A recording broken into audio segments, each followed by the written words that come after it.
சிவகார்த்திகேயன் நடித்துள்ள பராசக்தி படத்தின் கதை திருடப்பட்டது என்று வழக்கு தொடுக்கப்பட்டுள்ளது. அதனை முக்கிய செய்தியாக பார்க்கிறோம். ஏற்கனவே 2010ஆம் ஆண்டு இந்த கதை பதிவு செய்யப்பட்டிருப்பதாக உதவி இயக்குனர் ஒருவர் இந்த வழக்கை தொடுத்துள்ளார். அதனை முக்கிய செய்தியாக நாம் பார்க்கிறோம். சிவகார்த்திகேயன் நடித்துள்ள பராசக்தி திரைப்படம் ஜனவரி 10ஆம் தேதி திரைக்கு வரவுள்ளதாக தெரிவிக்கப்பட்ட நிலையில் அதில் ஏற்கனவே சில சிக்கல்கள் எழுந்துள்ள நிலையில் தற்பொழுது சென்னை உயர்நீதிமன்றத்தில் அந்த படம் வெளியாவதற்கு எதிராக வழக்கு தொடுக்கப்பட்டிருக்கிறது. அதனை முக்கிய செய்தியாக பார்க்கிறோம். இது தொடர்பான கூடுதல் விவரங்களை நம்முடைய சிறப்பு செய்தியாளர் மதனிடம் கேட்கலாம். மதன், இந்த வழக்கு தொடுக்கப்பட்டிருக்கிறது, இதனுடைய பின்னணி என்னவாக அந்த மனுவில் குறிப்பிடப்பட்டுள்ளது? நடிகர்கள் சிவகார்த்திகேயன் நடிப்பில் சுதா குங்காரா இயக்கத்தில் ஜனவரி 10ஆம் தேதி இந்த பராசக்தி திரைப்படம் வெளிவர உள்ளதாக அறிவிக்கப்பட்டுள்ளது. இந்த நிலையில்தான் தன்னுடைய செம்மொழி என்ற கதையை திருடி தயாரிக்கப்பட்டுள்ள இந்த படத்தை வெளியிட தடை விதிக்க வேண்டும் என இணை இயக்குநர் ஒருவர் ராஜேந்திரன் இந்த ஒரு வழக்கை சென்னை உயர்நீதிமன்றத்தில் தாக்கல் செய்துள்ளார்.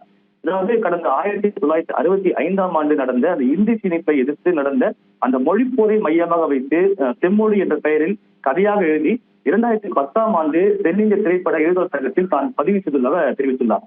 அதே போல மறைந்த முன்னாள் முதல்வர் கலைஞர் கருணாநிதியை பெண் சிங்கம் படத்தில் உதவி இயக்குநராக தான் பணியாற்றிய போது இந்த செம்மொழி படத்தின் கதை கலைஞரிடம் கூறியதாகவும் மருத்துவர்கள் ஓய்வெடுக்க சொல்லியிருப்பதால் கதை எழுதும்படி தனக்கு அவர் பாராட்டு தெரிவித்ததாகவும் தெரிவித்துள்ளார். அதே போல இந்த தென்னிந்திய திரைப்பட எழுத்தாளர் சங்கத்தில் கடந்த 2010ஆம் ஆண்டு பதிவு செய்த இந்த கதை பல தயாரிப்பாளரும் கொடுத்ததாகவும் தயாரிப்பாளர் சேலம் தனசேகரன் தன்னுடைய கதை நடிகர் சூர்யாவிடம் கொடுக்க அவர் அதை இயக்குனர் சுதா கோகரிடம் கொடுத்துள்ளதாக தெரிவித்துள்ளார். பின்னர் புறநானூறு என்ற பெயரில் சூர்யா நடிக்க இருப்பதாக அறிவிக்கப்பட்ட அந்த படம் தனது செம்மொழி கதை எனவும் கைவிடப்பட்ட அந்த படம் தற்போது பராசக்தி என்ற பெயரில் தயாரிக்கப்பட்டதாகவும் தான் தற்போது ஏமாற்றப்பட்டுள்ளதாக தெரிவித்துள்ளார். எனவே இந்த படத்திற்கு தடை விதிக்க வேண்டும் என்றும் கோரிக்கை வைத்துள்ளார். இந்த மனு விசாரித்த இன்று நீதிபதி எஸ்.எம். சுப்பிரமணியம் 2 கதைகள் ஒன்றுதானா இல்லையா என்பதை முழுமை ஆய்வு செய்ய வேண்டும் என்று தெரிவித்து இந்த மனுவுக்கு ஜனவரி 2ஆம் தேதிக்குள்ளாக பதிலளிக்க வேண்டும் என்று பராசக்தி பட இயக்குநர் சுதா கோங்கரா அப்புறம் தயாரிப்பாளர் உள்ளிட்டோருக்கு தற்போது நோட்டீஸ் அனுப்ப உத்தரவிட்டுள்ளார்.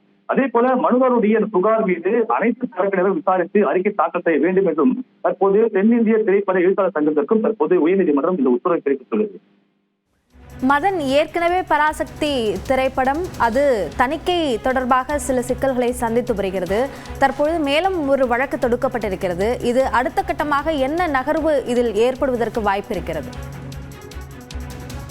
இந்த படத்திற்கு எதிராக உயர்நீதிமன்றத்தில் இன்னொரு வழக்கு ஒன்று நிலுவையில் உள்ளது. அதாவது இந்த படத்தில் இந்த பணம் பெற்றுக்கொண்டு அது செலுத்தவில்லை தொடர்பான வழக்கு நிலுவையில் இருந்து அந்த படத்திற்கு ஏற்கனவே வெளியான தேதி அறிவிக்கப்பட்டும் அதற்கு இடைக்கால தடை விதிக்கப்பட்டது. அதன் பிறகுதான் இந்த வழக்கானது இந்த படமானது மீண்டும் ஜனவரி மாதம் திரைக்கு வருவதாக அறிவிக்கப்பட்டது. இந்த நிலையில் புதிதாக இந்த ஒரு வழக்கு தொடரப்பட்டுள்ளது. அதாவது தன்னுடைய கதையை திருடி இந்த படம் எடுக்கப்பட்டுள்ளது, தன்னுடைய அனுமதி இல்லாமல் இந்த படம் எடுக்கப்பட்டதாக கூறி இந்த ஒரு வழக்கு தொடரப்பட்டுள்ளது. எனவே இந்த ஒரு வழக்கு முடியும் வரைக்கும் இந்த ஒரு தயாரிப்பு வெளியிடும் தேதி தள்ளி போகிற வாய்ப்பு உள்ளது. இருந்த போதும் இன்றைய ஒரு வழக்கு நிலைமை பார்க்கும்போது எந்த ஒரு இடைக்கால தடையும் என்று உயர்நீதிமன்றம் பிறப்பிக்கவில்லை. எனவே அடுத்த வாதத்தின் போது எதிர்த்தரப்பில் வைக்கும் வாதத்திற்கும் விளக்கத்தை ஏற்கதான் ஏற்றபடிதான் இந்த படம் திட்டமிட்டபடி ஜனவரி 10ஆம் தேதி வெளியிடப்படுமா இல்லையா என்பது அடுத்த விசாரணை போது தெரிய வரும். கட்ட விசாரணையின் போது படம் தொடர்பாக இயக்குனர் அல்லது தயாரிப்பாளர்கள் இவர்கள் சார்பில் ஆஜராக வேண்டிய தேவை இருக்குமா? இந்த ஒரு வழக்கை பொறுத்த வரைக்கும் அந்த மனு தாக்கல் செய்யப்பட்டு முதல் முறையாக இந்த விடுமுறை கால நீதிமன்றத்தில் இன்றைய தினம் விசாரணைக்கு வந்தது. இன்றைய வாதத்தின் போது இந்த வழக்கு தொடர்ந்த மனுதாரர் தரப்பில் மட்டுமே இன்றைய தினம் வாதம் எடுத்து வைக்கப்பட்டது. தற்போது இந்த வழக்கை பொறுத்த வரைக்கும் இந்த குற்றச்சாட்டு தொடர்பாக பதிலளிக்க வேண்டும் என்று தற்போது இந்த பராசக்தி பட இயக்குனர் சுதா கோங்கரா மற்றும் தயாரிப்பாளர் மட்டுமே நோட்டீஸ் அனுப்பப்பட்டுள்ளது.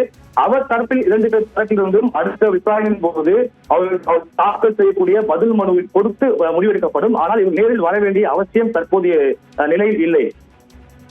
மதன், பொதுவாக இது போன்ற கதை திருட்டு வழக்குகள் இதற்கு அடிப்படை ஆதாரமாக என்னென்ன அம்சங்கள் ஆய்வுக்கு உட்படுத்தப்படும்? எழுத்தாளர் சங்கத்தில் பதிவு செய்யப்படும் கதை என்பது மட்டும்தான் அதற்கு அடிப்படையாக இருக்குமா? கண்டிப்பாக ஏற்கனவே இதே போன்று பல வழக்குகள் உயர்நீதிமன்றத்தில் தாக்கல் செய்யப்பட்டது. குறிப்பாக அந்த கஜினி படம், சூரியன் நடித்த கஜினி படம் கூட தன்னுடைய கதை என்று ஏற்கனவே உயர்நீதிமன்றத்தில் வழக்கு தொடர்ந்து பல மாதங்களாக நிலுவையில் இருந்தது.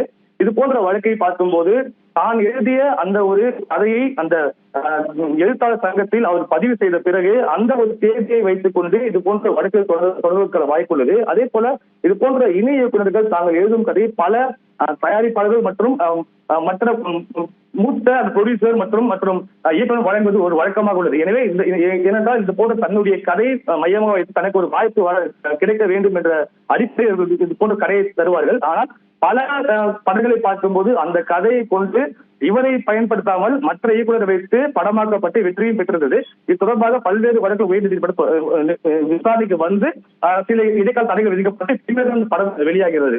இந்த ஒரு இது போன்ற வழக்கை பார்க்கும்போது ஒன்று இந்த கதை இவருடையதான் என்பதை அந்த படத்தின் டைட்டில் இடம்பெறுவதற்கான ஒரு வாய்ப்பு இருக்க வேண்டும். அல்லது இதற்கான அந்த இழப்பீடு அந்த கதை உண்மையான இவர்தான் சொந்தமாக இவருடைய கதை என்றுதான் நிரூபிக்கப்பட்டால் அவருக்கு ஒரு இழப்பீடு வழங்க வேண்டிய ஒரு கட்டாயம் ஏற்படும். எனவே இந்த ஒரு வழக்கை பொறுத்த வரைக்கும் அடுத்த விசாரணையின் போது எதிர்த்தரப்பில் இந்த படத்தின் இயக்குநர் சுதா கொங்கரா மற்றும் அந்த படத்தின் தயாரிப்பாளர் கொடுக்கும் விளக்கத்தை பொறுத்து அடுத்த கட்டமா என்ன எதிர்பார்க்கலாம்.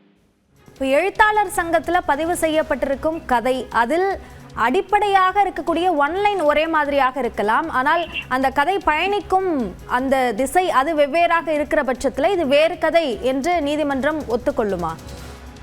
கண்டிப்பாக பல வழக்கில் இது போன்ற ஒரு வாதங்களில் எடுத்து வைக்கப்பட்ட விஷயம் தானே இது. அதாவது இந்த கதை என்னுடைய கதை, இந்த கதையின் மையக்கரு தான் எழுதிய கதை என்று பல வழக்குகள் தொடரப்பட்டுள்ளது. ஆனால் அந்த வழக்கின் விசாரணையின் போது அந்த படத்தின் முழுமையாக சில வழக்குகளை பொறுத்த வரைக்கும் இந்த கதையை படித்துவிட்டு அந்த படத்தை வெளியிட்டு முன்பாக உயர்நீதிமன்ற நீதிபதி பார்த்துள்ளார்கள்.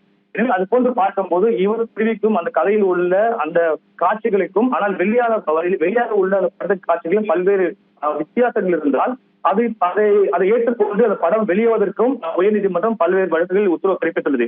எந்த ஒரு பராசக்தி படத்தை பொறுத்த வரைக்கும் மனுதாரர் தெரிவிக்கும் குற்றச்சாட்டுகள் அதாவது முழுமையான கதைதான் என்னுடைய காட்சிகள் என்று நிரூபிக்கப்பட்டால் மட்டுமே பராசக்தி படத்திற்கு ஒரு தடை விதிப்பதற்கான ஒரு வாய்ப்பு ஏற்படும். அல்லது இந்த மையக்கரு மட்டுமே இது போன்று ஒரே போன்றுவது ஆனால் படத்தின் திரைக்கதை அனைத்துமே வேறு விதமாக போகிறது என்ற ஒரு நிரூபிக்கப்பட்டால் பராசக்தி திரைப்படத்தில் எந்த ஒரு தடை உத்தரவு பிறப்பிக்கும் வாய்ப்பு வருவதற்கு வாய்ப்பில்லை. மதன், இதுல குறிப்பாக இது ஒரு வரலாற்று நிகழ்வு என்ற அடிப்படையில் எடுக்கப்படக்கூடிய ஒரு படம். அந்த வரலாற்று நிகழ்வை அடிப்படையாக வைத்து பலர் கதை எழுதலாம். ஆனால் அதை மட்டுமே வைத்து கதை திருட்டு என்ற அந்த முடிவுக்கு வருவார்களா? கண்டிப்பாக ஏற்கனவே தெரிவித்தபடி இது பல விஷயங்களில் குறிப்பிட்ட ஒரு வரலாற்று சம்பவத்தை கொண்டு பல மொழிகளில் பல திரைப்படங்கள் வெளியாகி இருக்கிறது. ஆனால் அந்த பொதுவான ஒரு விஷயத்தை வைத்துக் கொண்டு பல திரைப்படங்கள் ஹிந்தியிலும் சரி தமிழிலும் சரி பல படங்கள் வெளியாகி இருக்கிறது. ஆனால் இந்த ஒரு விஷயத்தை பொறுக்கும் இந்த ஒரு மையக்கருவை கொண்டு தான் முழுமையாக தயாரித்த ஒரு கதை, தான் எழுதிய காட்சிகள் இது அப்படியே இந்த படத்தை காட்சிப்படுத்தியிருக்கிறார்கள் என்ற ஒரு சந்தேகம் ஏற்படும் பட்சத்தில் இந்த வழக்கு வந்த மனுதாரருக்கு முழுமையான அந்த உரிமை உள்ளது. அதாவது தன்னுடைய படத்தின் காட்சிகளை தான் இந்த படமாக்கப்பட்டிருக்கிறது என்று தெரிவித்தால் அதற்கான வழக்கு தொடர்பான அதிகாரம் அவருக்கு உள்ளது. அதே போல இது ஆய்வு செய்த பிறகே அவர் சொல்வது உண்மையா இல்லையா தெரிந்த பிறகு இதுக்கான அந்த தகுந்த உத்தரவு ஒன்று பிறப்பிக்கப்படும். விரிவான விவரங்களுக்கு நன்றி மதன்.